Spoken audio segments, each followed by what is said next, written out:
রাজধানীর শাহবাগ এলাকায় অবস্থান নিয়েছে ছাত্রলীগ। সহকর্মী মনিরুল ইসলাম আছেন সেখানে।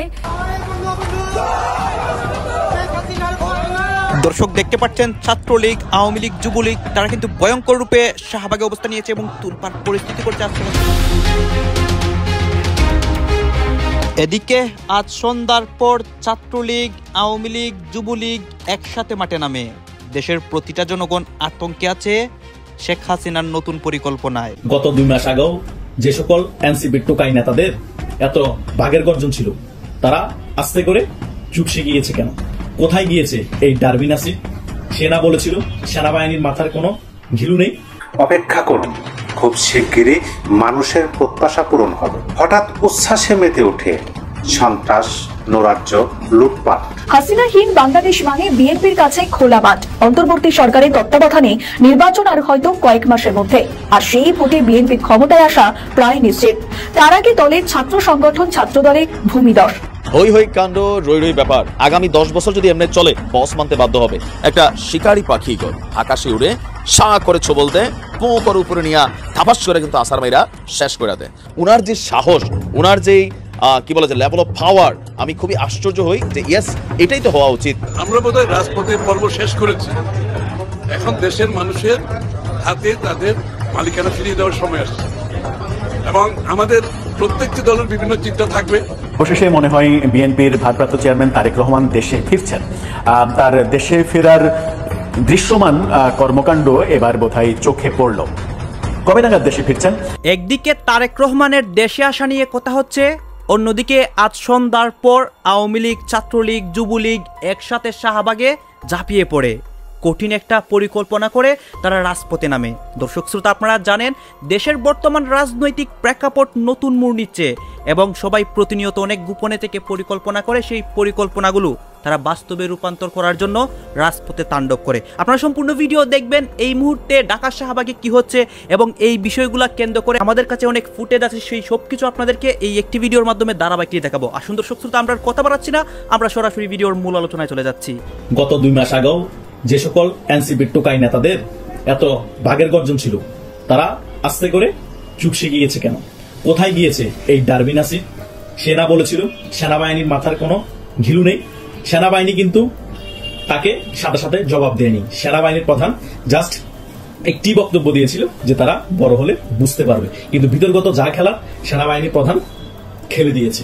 তিনি হয়তো বলেছেন নেক্সট টাইম এমন কোনো কথা বললে তুলে নিয়ে গিয়ে শুধু প্যান খুলে বাদাম চালান দেওয়া হবে, যাতে আর ঠিকভাবে 6 মাস পায়খানা করতে না পারে। এটাই তো হয়েছে। সে কারণে ডারবিন আসিফের কোনো বক্তব্য নেই।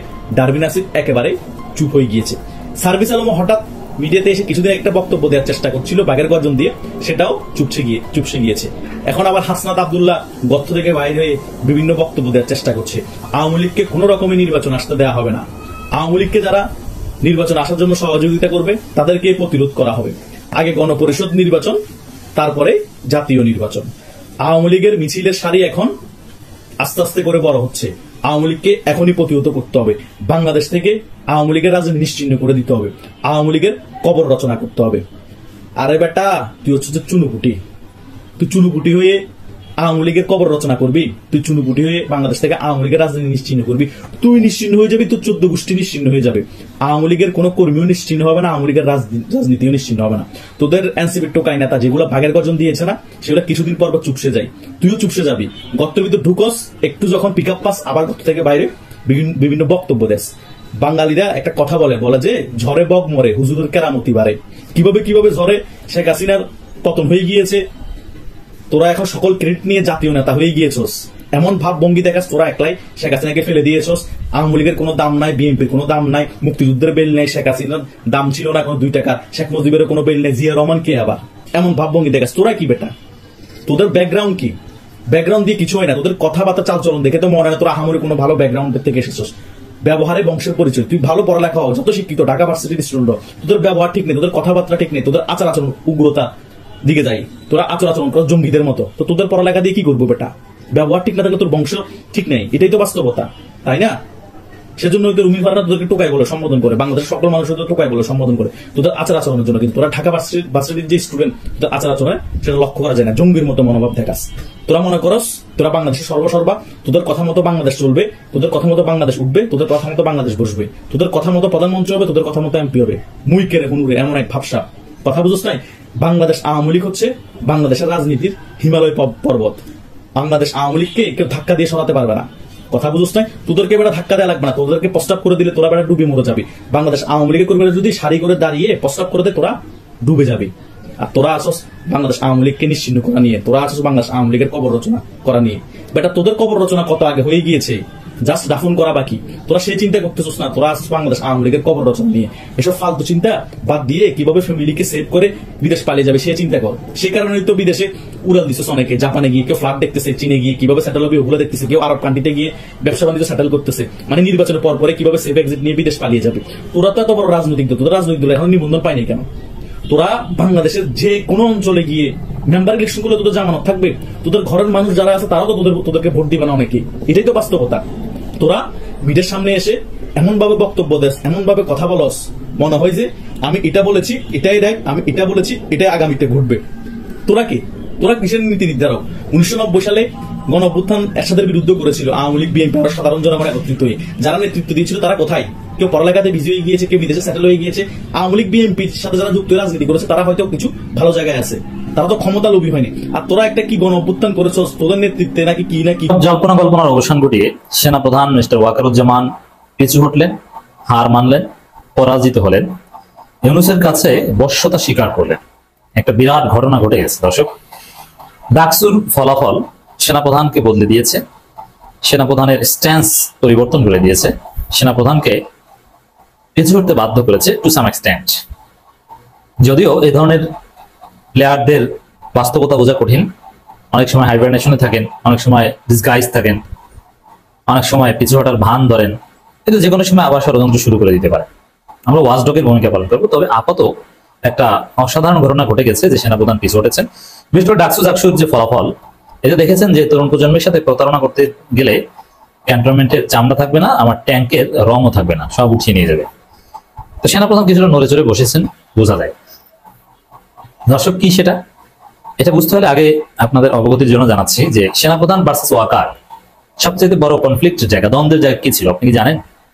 নানান বিষয় ছিল, কিন্তু সবচেয়ে বড় দ্বন্দ্বের বিষয় ছিল যে গুম খুনের সাথে জড়িত সেনা কর্মকর্তাদের বিচার করা প্রশ্ন। এখানে আপনাদের অবগতির জন্য জানিয়ে রাখছি, জাতিসংঘের যে তদন্ত, ফ্যাক্ট ফাইন্ডিংস মিশনের যে তদন্ত, যে প্রতিবেদন তারা পাবলিশ করেছে, হাসিনাকে গণহত্যাকারী হিসেবে স্বীকৃতি দেওয়া হয়েছে। জাতিসংঘের তদন্তে প্রায় 72 জন সেনা অফিসারকে দোষী সাব্যস্ত করা হয়েছে, যারা নানানভাবে মানবতা বিরোধী অপরাধের সাথে জড়িত। এই 72 জনের মধ্যে 22 জনের বিরুদ্ধে সিভিআর অভিযোগ ছিল। এই 22 জনের মধ্যে 5 জন পালিয়েছে, আর 17 জন ওয়াকারের আশেপাশে ঘুরছে, কেউ সার্ভিং। যদিও ওয়াকার কখনো বলে যে না অমুকে হাউস অ্যারেস্ট অবস্থায় আছে, হ্যাঁ এরকম নজরবন্দিতে আছে, এরকম কেউ কেউ আছে। মানে ওয়াকারের সার্ভিং অফিসাররা একদম সিনিয়র অনেক অফিসার, তারা গুম খুনের সাথে জড়িত, তাদের বিরুদ্ধে অভিযোগ আছে। সরকার বিচার করতে চায়, ধরতে চায়, কিন্তু ধরতে পারে না। আপনারা দেখেছেন যে আয়নাগর দেখতে যাচ্ছিল, সে আয়নাগর দেখতে নানানভাবে ওয়াকার বাধা দিচ্ছিল ইউনূসকে, কিন্তু শেষ পর্যন্ত গণমাধ্যম বিষয়টা সামনে এনে ওয়াকারকে পিছু হটতে বাধ্য করেছে। প্রফেসর ইউনূস আয়নাগর ভিজিট করেছেন, আয়নাগর ডিসক্লোজ করেছেন। দেখেন এই আয়নাগর, তারপরে গুম খুন, বাংলাদেশের ইতিহাসে সবচেয়ে বেশি আকাম করেছে কোন বাহিনীর? উত্তর হচ্ছে সেনাবাহিনী। আমি জানি না যে ডাক্তার শফিকুর রহমান কেন স্টুপিড মার্কা কথা বলেছেন যে পরীক্ষিত দেশপ্রেমিক সেনাবাহিনী এবং জামাত ইসলামী। না, সেনাবাহিনী কোন সেন্সে পরীক্ষিত দেশপ্রেমিক? কোন জায়গায় দেশপ্রেমিক পরিচয়টা দিচ্ছে একটু দেখান তো, আমি তো কিছু দেখি না। একটু ব্যায়াম করা ছাড়া এদের কাজটা আর কি? ফিজিক্যাল এক্সারসাইজ ছাড়া এরা কি কাজ করেছে? কিছু প্রজেক্টের কাজ যদি দেওয়া হয় ওইটা একটু ভালোভাবে সম্পন্ন করতে পারে। দেশের বৃহত্তর স্বার্থে এরা কি করেছে আমি দেখি না। এরা শুধু বেতন নেয়, ভালো ক্রিয়েটিভ কোনো কাজ আমি তো মনে করি আইন শৃঙ্খলা রক্ষায় বা এদেরকে কাজে লাগানো দরকার। এরা শুধু নিজেদের শরীর ঠিক রাখে। এরা তো এই ক্রাইসিস মোমেন্টে একটু বাইরে দায়িত্ব পালন করে, তাও দায়িত্ব পালন করে না নামকা অস্তে। এছাড়া তো এরা ক্যান্টনমেন্ট থেকে বের হয় না। বাংলাদেশে কি আর যুদ্ধ করা লাগে না? তাহলে তারা দেশপ্রেমের পরিচয় কোথায় দিয়েছে? কখনো যুদ্ধ হয়েছে? সেই যুদ্ধে জিতে এসেছে। আপনি পাকিস্তান সেনাবাহিনী, ভারতের সেনাবাহিনী, চীনের সেনাবাহিনী তাদেরকে বলতে পারেন তারা এই করেছে সেই করেছে, বীরত্ব সুযোগ। ৭১-এর পর বাংলাদেশ সেনাবাহিনী আলাদা কি করেছে আমি একটু বলি। 75-এ শেখ মুজিবকে হত্যা করেছে, এটাকে যদি আপনি ভালো কাজ মনে করেন তাহলে এই কাজটা করেছে। এরপরে সবসময় সরকারের পক্ষ হয়ে জনগণকে নির্যাতন করেছে। অবশেষে মনে হয় বিএনপির ভারপ্রাপ্ত চেয়ারম্যান তারেক রহমান দেশে ফিরছেন। তার দেশে ফেরার দৃশ্যমান কর্মকাণ্ড এবার বোধহয় চোখে পড়ল। কবে নাগাদ দেশে ফিরছেন, ভোটের আগেই দেশে ফিরছেন নাকি ভোটের পরে দেশে ফিরছেন সেগুলো এখনো স্পষ্ট নয়, কিন্তু তার দেশে ফেরানোর যে প্রক্রিয়া, তাকে দেশে ফেরানোর প্রক্রিয়া এবং তিনি যে দেশে ফিরছেন সেই প্রক্রিয়া এখন দৃশ্যমান হচ্ছে। এবং বিএনপির পক্ষ থেকে স্বরাষ্ট্র উপদেষ্টার সঙ্গে বৈঠক, স্বরাষ্ট্র উপদেষ্টার কাছে তারেক রহমানের নিরাপত্তা চাওয়া, এই ব্যাপারগুলো বিভিন্ন সোর্সে খবর পাওয়া যাচ্ছে। তাহলে তারেক রহমান সত্যি ভোটের অনেক আগে ফিরছেন নাকি তফসিল ঘোষণার পরে ফিরছেন, সেটাই বড় প্রশ্ন। সেটা একটু বুঝে ওঠার চেষ্টা করব যে বিএনপি সরকারের সঙ্গে কি দেন দরবার করছে তারেক রহমানের ফেরা প্রসঙ্গে। দর্শক, বলছিলাম তারেক রহমান ফিরছেন, তবে কবে ফিরছেন এটা এখনো নিশ্চিত নয়, কিন্তু বিএনপি মোটামুটি উঠে পড়ে কর্মযজ্ঞ শুরু করেছে। এরই মাঝে শোনা যাচ্ছে তারেক রহমান কোথায় থাকবেন সেই বাড়ি ঠিকঠাক করা হচ্ছে। সেটা যেমন শোনা যাচ্ছে, তেমনি তারেক রহমানের নিরাপত্তা নিয়ে বিএনপি সব থেকে বেশি উদ্বিগ্ন, সেটাও আমরা দেখতে পাচ্ছি। সাবেক স্বরাষ্ট্র প্রতিমন্ত্রী লুৎফুজ্জামান বাবর তিনি স্বরাষ্ট্র উপদেষ্টার সঙ্গে আজকে দেখা করেছেন। 2 ঘন্টারও বেশি সময় তারা মিটিং করেছেন। এই লুৎফুজ্জামান বাবর যখন স্বরাষ্ট্র প্রতিমন্ত্রী ছিলেন তখন বর্তমান যিনি স্বরাষ্ট্র উপদেষ্টা জাহাঙ্গীর আলম, তিনি তার অধীনে চাকরি করেছেন, এমনটাও জাহাঙ্গীর আলম বলেছেন যে স্যারের অধীনে আমি 3 বছর চাকরি করেছি। তার মানে হচ্ছে যে তাদের বৈঠক বেশ পূর্ব সম্পর্কের ভিত্তিতে আন্তরিকতার মাধ্যমেই হয়েছে।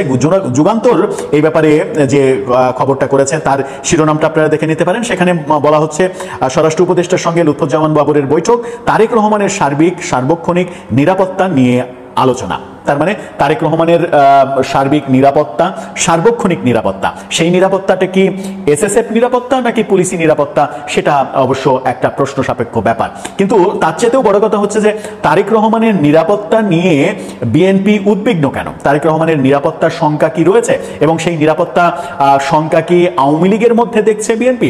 লুৎফুজ্জামান বাবরের কথাবার্তাতে আমার ব্যক্তিগতভাবে তাই মনে হয়েছে।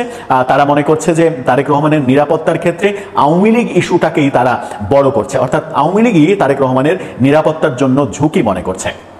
আবার অনেকে মনে করেন যে তারেক রহমান যে সময় দেশের বাইরে চলে গিয়েছিলেন এবং যেতে বাধ্য হয়েছিলেন সেই সময় তিনি নাকি সেনাবাহিনীর কাছে মুসলেকা দিয়ে গিয়েছিলেন এবং সেই সময় থেকে সেনাবাহিনীর কিছু সদস্যের সঙ্গে তার সম্পর্ক খুব একটা ভালো ছিল না, সেটাও একটা কনসার্ন বিএনপির, সেই ব্যাপারেও তাদের একটা ভাবনা রয়েছে। এই আলোচনাও বিভিন্ন দিকে শোনা যায়। কিন্তু লুৎফুজ্জামান বাবরের কথাতে মনে হয়েছে যে নিরাপত্তা ইস্যুতে বিএনপির ভাবনার জায়গাটা মূলত আওয়ামী লীগ। কি বলছেন তিনি যেটা বলছেন সেটা হচ্ছে যে সরকারের প্রধান শেখ হাসিনা বর্তমানে ভারতে অবস্থান করছেন। তিনি দেশের একটি শিল্পগোষ্ঠী এস আলম গ্রুপের সঙ্গে ত্রয়োদশ জাতীয় সংসদ নির্বাচন বানচালের বৈঠক করেছেন। এস আলম গ্রুপের চেয়ারম্যানের সঙ্গে বৈঠক হয়েছে, সেখানে এস আলম গ্রুপের কাছ থেকে 4,500 কোটি টাকা চাওয়া হয়েছে, এমন তথ্য আমরা এর আগে জেনেছি। এস আলম গ্রুপের চেয়ারম্যান 2,500 কোটি টাকা আওয়ামী লীগকে দিয়েছে ডোনেশন, সেই খবরও গণমাধ্যমে আমরা পেয়েছি। সত্য কি মিথ্যা আমরা জানি না, তবে সেই কথাই তিনি বলছেন তিনি গভীর ষড়যন্ত্র করছেন। ভারতে বসে তারা যে ষড়যন্ত্রমূলক মিটিং করছে সে বিষয়ে ইতিমধ্যে গণমাধ্যমে খবর হয়েছে। ওই মিটিং এর উদ্দেশ্য ছিল বাংলাদেশের নির্বাচন বানচাল করা, নির্বাচনে বিভিন্ন সংঘাত সহিংসতা ঘটানো। হাসিনাহীন বাংলাদেশ মানে বিএনপির কাছে খোলা মাঠ। অন্তর্বর্তী সরকারের তত্ত্বাবধানে নির্বাচন আর হয়তো কয়েক মাসের মধ্যে, আর সেই ভোটে বিএনপির ক্ষমতায় আসা প্রায় নিশ্চিত। তার আগে দলের ছাত্র সংগঠন ছাত্রদলে ভূমিদশ। ঢাকা বিশ্ববিদ্যালয় কেন্দ্রীয় ছাত্র সংসদ বা ডাকসু নির্বাচনে মোট 28টি পদের মধ্যে 23টিতেই জিতেছে জামায়াতে ইসলামী ছাত্র সংগঠন ছাত্র শিবির। তাদের জয় বিএনপির কাছে যেমন একটি ধাক্কা, এই জয়ের মধ্যে দিয়ে আরো একটি বার্তা পাওয়া যাচ্ছে। বাংলাদেশে কি ইসলামপন্থীরা শক্তিশালী হচ্ছে? অনেকেই কিন্তু এর কোনো ব্যাখ্যা করতে পারছেন না। ডাকসুর ভাইস প্রেসিডেন্ট পদে লড়াই করেছিলেন মোট 5 জন। তাদের মধ্যে 14,000-এর বেশি ভোটে জয়ী হয়েছেন ইসলামী ছাত্র শিবিরের প্রার্থী সাদিক কায়েম। প্রতিদ্বন্দ্বী আমিদুল ইসলাম খান পেয়েছেন 5,000-এর বেশি ভোট, বাকিরা তো আর পিছনে। সাধারণ সম্পাদক পদে জয়ী হয়েছেন শিবির প্রার্থী SM ফরাদ, পেয়েছেন 10,000-এর বেশি ভোট। প্রতিদ্বন্দ্বী ছাত্র দলের তানভীর বারী হামাম পেয়েছেন 5,283 ভোট। বোঝা যাচ্ছে কার দিকে পড়ুয়াদের সমর্থন কতটা ছিল। এজিএস পদেও জয়ী হয়েছেন ছাত্র শিবিরের মহিউদ্দিন খান, পেয়েছেন 11,000-এর বেশি ভোট। প্রতিদ্বন্দ্বী প্রার্থী পেয়েছেন মাত্র 5,000 ভোট। ডাকসু সম্পাদকীয় পদের 12টির মধ্যে 9টিতে জয়ী হয়েছে শিবিরের প্রার্থীরা, বাকি 3টি দখল করে নির্দল এবং গবেষণা প্রকাশনা সম্পাদক পদে জয়ী হয়েছেন সঞ্জিদা আহমেদ তমরি, সাহিত্য সংস্কৃতি সম্পাদক সম্পাদক নির্বাচিত হয়েছেন মুসাদ্দিক আলী ইবনে এবং সমাজসেবা পদে সম্পাদক নির্বাচিত হয়েছেন জুবাই বিন নিছারি। সব মিলিয়ে বিএনপি ছাত্রদলের সঙ্গে ছাত্র শিবিরের তফাৎ চোখে পড়ার মতো। এটা কি অন্য কিছু ইঙ্গিত করছে? রাজনৈতিক বিশ্লেষকরা মনে করছেন, যারা দেশে ক্ষমতায় থাকতে চায় তাদের পাশাপাশি সব রাজনৈতিক দলের কাছে গিয়েছে ডাকসুর ছাত্র নির্বাচনের ফলাফল। এবার সচেতন হওয়া প্রয়োজন। যারা এই ফলাফলের পরেও সচেতন হবেন না, তাদের কপালে দুর্ভোগ রয়েছে। অনেকে আবার এই ফলাফল নিয়ে বিশেষ মাথা ঘামাতে নারাজ। তারা এই ফলাফল পাত্তা দিতেও চাইছে না। তাদের যুক্তি, ডাকসু দর্শক আপনারা তো দেখলেন এখানে কি কথা হচ্ছে। অনেকেই কিন্তু অনেক কথা বলতেছে, বর্তমান দেশের রাজনৈতিক প্রেক্ষাপট নিয়ে সবাই সবার মন্তব্য প্রকাশ করতেছে। এখানে আজকে যে অনেক ঘটনা ঘটে বা দেশের মধ্যে যে অনেক রাজনৈতিক পরিস্থিতি উত্তাল, এগুলো নিয়ে সবাই আলোচনা সমালোচনা করে। দর্শক শ্রোতা, এই বিষয়গুলো নিয়ে আপনাদের মন্তব্য কি? অবশ্যই আপনাদের মন্তব্যটা আমাদের কমেন্ট বক্সে লিখে যাবেন। আর হ্যাঁ, তখন আপনাদেরকে আমরা যা কিছু দেখিয়েছি সবকিছু আমরা সোশ্যাল মিডিয়া থেকে সংগ্রহ করেছি। এখানে আমাদের নিজস্ব কোনো মন্তব্য নেই বা নিজস্ব কোনো সিদ্ধান্ত নেই। সর্বশেষ আপনাদের কাছে আমাদেরকে রিকোয়েস্ট থাকবে, আপনারা আমাদের চ্যানেলে নতুন দর্শক হয়ে থাকলে চ্যানেলটি সাবস্ক্রাইব করবেন এবং পাশে থাকা বেল বাটনটি বাজাবেন, যাতে করে নেক্সট ভিডিওটা সবার আগে আপনাদের কাছে পৌঁছায়। ধন্যবাদ।